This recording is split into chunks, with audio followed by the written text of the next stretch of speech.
আমরা কি জানি যে একজন মা ও শিশুর অপুষ্টির প্রভাব এক প্রজন্ম থেকে আরেক প্রজন্মে বহন করতে পারে? হ্যাঁ, অপুষ্টির দুষ্টচক্র এমন একটি বিপজ্জনক প্রক্রিয়া যেখানে অপুষ্টি এক প্রজন্ম থেকে আরেক প্রজন্মে ছড়িয়ে পড়ে এবং সমাজের স্বাস্থ্য, শিক্ষা ও অর্থনীতির উপর দীর্ঘমেয়াদী প্রভাব ফেলে। গর্ভবতী মায়ের পুষ্টির অভাব থাকলে তার শরীরের প্রয়োজনীয় পুষ্টি শিশু পর্যন্ত পৌঁছাতে পারে না, ফলে গর্ভস্থ শিশুর শারীরিক ও মানসিক বিকাশ বাধাগ্রস্ত হয়। অপুষ্ট মায়ের গর্ভে থাকা শিশু সাধারণত কম ওজনের হয়ে থাকে এবং তাদের রোগ প্রতিরোধ ক্ষমতা কম থাকে, তাই তারা সহজেই বিভিন্ন রোগ আক্রান্ত হয়।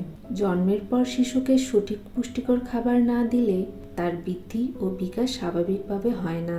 অপুষ্ট শিশুর মস্তিষ্ক বিকাশ, শারীরিক বৃদ্ধি ও শিখন ক্ষমতা প্রভাবিত হয়। বড় হয়ে ওঠা অপুষ্ট কন্যা শিশু যখন মা হয় তখন তারও অপুষ্টির সমস্যা থাকতে পারে, ফলে তার ভূমিষ্ঠ শিশু অপুষ্টিতে ভোগে এবং এই চক্র পুনরায় চলতে থাকে। গর্ভাবস্থায় মায়ের পুষ্টি সুরক্ষিত করা, শিশুদের বুকের দুধ খাওয়ানো এবং পরবর্তীতে সুষম খাবার দেওয়া, পুষ্টি শিক্ষা ও সচেতনতা বৃদ্ধি করা, দরিদ্র পরিবারে খাদ্য নিরাপত্তা নিশ্চিত করা। অপুষ্টির দুষ্টচক্র ভাঙার জন্য দীর্ঘমেয়াদী পরিকল্পনা ও উদ্যোগ প্রয়োজন, যাতে একটি জাতি স্বাস্থ্যবান ও উন্নত হতে পারে। ধন্যবাদ।